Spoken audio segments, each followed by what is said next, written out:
Alors nous attendons à une reprise forte, 6,3% cette année et 3,7% l'an prochain. Alors ça suit évidemment une année 2020 qui a été beaucoup plus difficile avec le Covid, mais on peut dire que l'essentiel des effets économiques directs de la crise est derrière nous. Maintenant, la question, c'est un deuxième chapitre qui va s'ouvrir. Une fois qu'on aura rattrapé la trajectoire pré-Covid, il faut que nous puissions durablement avoir une croissance française qui soit plus élevée.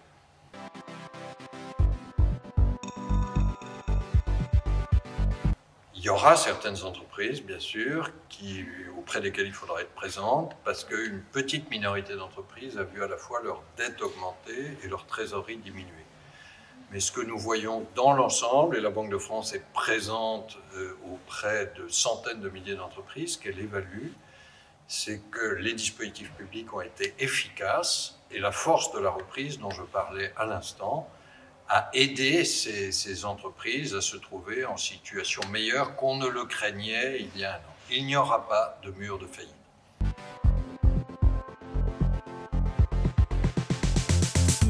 Alors, j'ai parlé ce soir de mon livre « Retrouver confiance en l'économie » et je crois que nous devons le faire pour la jeunesse, parce que la jeunesse a évidemment plus souffert que les autres dans cette crise Covid. La jeunesse, elle hérite de deux dettes redoutables, une dette financière et une dette climatique, mais en même temps, vous êtes une force formidable pour notre pays, pour l'Europe, pour réinventer notre modèle. Et nous devons non pas revenir à la pré-crise Covid, ce n'est pas un simple redémarrage, nous devons réussir 3 transformations, la transformation numérique, la transformation écologique bien sûr, et puis une transformation du travail qui fasse appel à tous vos talents, et nous avons besoin de plus de travail dans l'économie française.